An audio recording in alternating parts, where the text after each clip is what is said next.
Corona का कहर बदस्तूर जारी। देश भर में पिछले 24 घंटे में 3,68,000 से ज्यादा नए कोरोना के मरीज सामने आए। कोरोना से मरने वालों के आंकड़ों में भी लगातार इजाफा हो रहा है। एक दिन में 3,417 लोगों की मौत। देश में एक्टिव मरीजों की तादाद 34 लाख के पार पहुंच गई है। 24 घंटे में 3 लाख से ज्यादा लोग रिकवर हुए हैं। कुल संक्रमितों का आंकड़ा अब 2 करोड़ के करीब पहुंचने वाला है। ये संख्या 1.99 करोड़ को पार कर गई है। पिछले 12 दिनों से लगातार 3 लाख से ज्यादा नए मरीज सामने आ रहे हैं। दिल्ली में आज से 18 से 44 साल की उम्र के लोगों के लिए कोरोना वैक्सीनेशन की शुरुआत की गई है। वैक्सीनेशन के लिए 76 स्कूलों में सेंटर्स बनाए गए हैं। सुबह से ही लोग टीका लगवाने के लिए वैक्सीनेशन सेंटर पहुंच रहे हैं। कोविन ऐप पर रजिस्ट्रेशन करवाने वाले लोग इन सेंटरों पर पहुंचकर टीका लगवा सकते हैं। दिल्ली के इन सेंटरों पर सिर्फ 45 साल से कम उम्र वाले लोगों को ही टीका लगाया जाएगा। 45 साल से अधिक उम्र वाले लोगों को पहले की तरह अस्पतालों और डिस्पेंसरियों में बने टीकाकरण केंद्रों पर कोरोना का टीका लगाने का काम जारी रहेगा। उप मुख्यमंत्री मनीष सिसोदिया ने कहा, सरकार सभी को मुफ्त में टीका लगवाएगी। पूरी दिल्ली में इस वक्त आज 301 सेंटर्स पर वैक्सीनेशन का प्रोग्राम शुरू हुआ है 18 साल से 45 साल के बीच के लोगों के लिए। और क्योंकि आज पहला दिन है, हम इसको और आगे बढ़ाएंगे। हमारा टारगेट है कि हर स्कूल में इस तरह से कम 10 सेंटर्स हों और अभी इसको धीरे धीरे करके हम 300 स्कूलों तक लेके जाएंगे। कोरोना के कहर को देखते हुए यूपी में लगे लॉकडाउन के 2 दिनों के लिए इसमें इजाफा किया गया है। मंगलवार सुबह खत्म हो रहे वीकेंड लॉकडाउन को गुरुवार सुबह 7 बजे तक के लिए बढ़ा दिया गया है। योगी सरकार ने यह फैसला 20 मई तक जारी रखने की बात कही है। आदेश के तहत अब सप्ताह में 5 दिन लॉकडाउन रहेगा। लॉकडाउन के तहत सिर्फ जरूरी सेवाओं से जुड़े लोगों को ही छूट मिलेगी। यूपी के मेरठ में ऑक्सीजन की कमी से 5 मरीजों की मौत की खबर है। मामला न्यूट्रिमा हॉस्पिटल का है, जहां कोरोना के 5 मरीजों की मौत हो गई। मरीजों के रिश्तेदारों ने ऑक्सीजन सप्लाई बंद होने का आरोप लगाते हुए अस्पताल में जमकर हंगामा और तोड़फोड़ किया। हंगामे की खबर पर मौके पर पहुंची पुलिस फोर्स ने मामला शांत करवाया। ऑक्सीजन की कमी की वजह से कर्नाटक के चामराजनगर के एक अस्पताल में करीब 24 मरीजों की मौत की खबर है। मीडिया की रिपोर्ट के अनुसार इस अस्पताल में बेल्लोर से ऑक्सीजन पहुंचना था, लेकिन उसके पहुंचने में देर होने की वजह से यह हादसा हुआ। हालांकि इसके कुछ देर बाद ही अस्पताल में ऑक्सीजन की आपूर्ति कर दी गई। मामले की जांच के आदेश दिए गए हैं।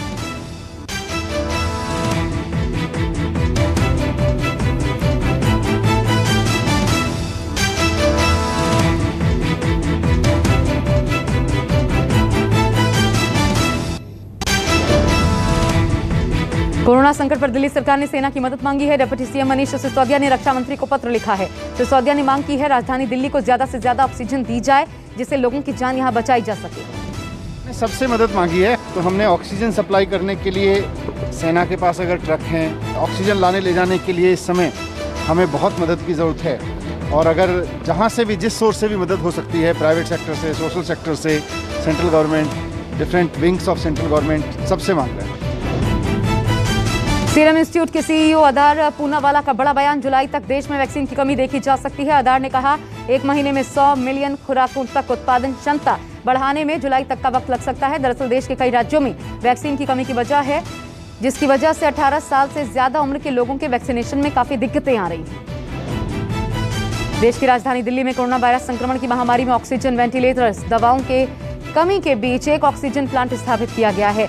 Commonwealth games village sports complex में कोविड-19 हेल्थ सेंटर में यह ऑक्सीजन प्लांट स्थापित किया गया।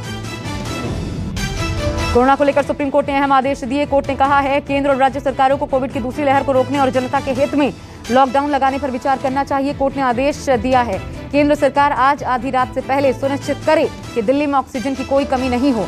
केंद्र सरकार राज्यों के साथ मिलकर 4 दिन के भीतर आपातकाल के लिए ऑक्सीजन का बफर स्टॉक तैयार करे। भारत में बढ़ते कोरोना को देखते हुए नेपाल ने सीमा पर सख्ती बढ़ा दी है। 22 जगहों पर सीमा बंद कर दी है। अब सिर्फ 13 सीमाओं से ही नेपाल में एंट्री हो पाएगी। नेपाल जाने वालों की चेकिंग भी की जा रही है। यूपी बीजेपी के प्रवक्ता मनोज मिश्रा का कोरोना की वजह से निधन हो गया। वो कानपुर के एक अस्पताल में करीब 15 दिनों से भर्ती थे। डॉक्टरों ने बताया कि संक्रमण की वजह से उनके फेफड़े खराब हो गए थे। उत्तर प्रदेश के मुख्यमंत्री योगी आदित्यनाथ ने मनोज मिश्र के निधन पर दुख जाहिर किया है।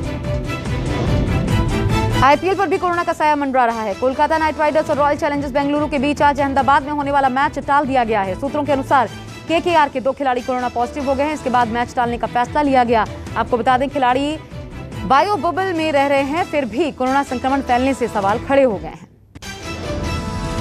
कोरोना के बढ़ते कहर के बीच हरियाणा ने संपूर्ण लॉकडाउन लगाने का ऐलान किया है। हरियाणा सरकार में मंत्री अनिल विज ने ऐलान किया, आज से अगले 7 दिनों तक संपूर्ण लॉकडाउन लागू रहेगा। ओडिशा सरकार ने 5 से 19 मई तक राज्य में लॉकडाउन लगाने का फैसला किया है। ओडिशा में 30 अप्रैल को एक दिन में सर्वाधिक 8,681 लोगों में कोरोना मामलों की पुष्टि हुई थी। यूपी में कोरोना के 24 घंटे में 30,983 नए मामले सामने आए, जबकि 288 लोगों की मौत हुई है। राज्य के 7 जिलों में 18 साल से ज्यादा उम्र के लोगों का वैक्सीनेशन भी शुरू किया गया है। महाराष्ट्र में पिछले 24 घंटे में कोरोना के 56,647 नए मामले सामने आए, जबकि 669 लोगों की मौत हो गई। राजधानी दिल्ली में 20,394 नए मामले आए। कोरोना से 407 मरीजों की मौत भी हुई है। कोरोना से हाहाकार के बीच दिल्ली के कई अस्पतालों में ऑक्सीजन की कमी हो गई है। राजधानी में बेड की भारी किल्लत है। वहीं कुछ वायरल मैसेजेस की वजह से भी लोगों को दिक्कतों का सामना करना पड़ रहा है। अस्पताल दर अस्पताल भटकते मरीज, कहीं ऑक्सीजन के लिए तो कहीं बेड के लिए, और उस पर से कुछ वायरल मैसेजेस और भी लोगों को परेशान कर देती हैं। ऐसे वायरल मैसेज जिसमें ये कहा जाता है कि CWG सेंटर जो है कोविड सेंटर, वहाँ बेड्स अवेलेबल है, फिर भी डॉक्टर्स बेड नहीं दे रहे हैं। ऐसे कई सेंटर्स को लेकर भी वायरल हो रही हैं। दिल्ली में 18 साल से ज्यादा उम्र के लोगों में वैक्सीनेशन के लिए भारी उत्साह देखने को मिल रहा है। दिल्ली में करीब 77 केंद्र बनाए गए हैं। हम लोग फिलहाल राष्ट्रीय कन्या विद्यालय में खड़े हुए हैं अशोकनगर में, और इस समय ये लोग जो हैं वो वैक्सीन लगवा के आए हैं। तमाम लोगों से बात कर रहे हैं। आज जो वैक्सीन लगवाई है, कम से कम संतुष्टि दिमाग में आई कि हालात जो बने हुए हैं उससे कम से कम। हाँ बिल्कुल, वैक्सीन है पूरी तरह सुरक्षित है, और जो भी युवा हैं युवतियाँ हैं, आप लोग अपना नंबर आने पर प्लीज़ वैक्सीन लगवाइए, यही एक। राजस्थान में ऑक्सीजन सिलेंडर की किल्लत की वजह से राज्य सरकार ने ऑक्सीजन प्लांट का संचालन अपने जिम्मे लिया है। राज्य सरकार अपने अधिकारियों के जरिए ऑक्सीजन सिलेंडरों की सप्लाई कर रही है। राजस्थान सरकार को इस वक्त हर रोज करीब 465 मैट्रिक टन ऑक्सीजन की जरूरत है, और इस वक्त मिल रहे हैं केवल 265 मैट्रिक टन ऑक्सीजन ही। ऐसे में सरकार का यह कहना है कि जब राज्य में एक्टिव मरीजों की संख्या 1,80,000 से ज़्यादा हो चुकी है और 12% लोगों को ऑक्सीजन की ज़रूरत पड़ रही है, तो उसके हिसाब से अब केंद्र को ऑक्सीजन का अलॉटमेंट राजस्थान को ज़्यादा करना चाहिए। गुजरात के अहमदाबाद में कई अस्पताल ऑक्सीजन की कमी से जूझ रहे हैं। कुछ अस्पतालों में मरीजों के लिए एंट्री बंद है। फिलहाल राज्य में मरीजों की कम संख्या की वजह से हालात काबू में हैं। इस समय 16 सिविल अस्पताल पर मौजूद हूँ। ये जो 16 सिविल अस्पताल का गेट है, इस गेट को 2 दिनों तक बंद करने की नौबत आ गई थी, और वो नौबत इसलिए आई थी कि ऑक्सीजन की सप्लाई कम हो गई थी।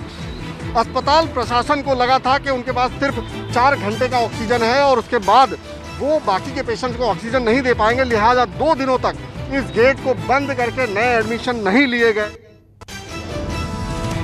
जम्मू में एक ऑक्सीजन गैस एजेंसी के मालिक ने इंसानियत की मिसाल पेश की है। एजेंसी जरूरतमंद लोगों को मुफ्त में ऑक्सीजन गैस सिलेंडर दे रही है। सिलेंडर की बाकायदा मुफ्त होम डिलीवरी भी की जा रही है।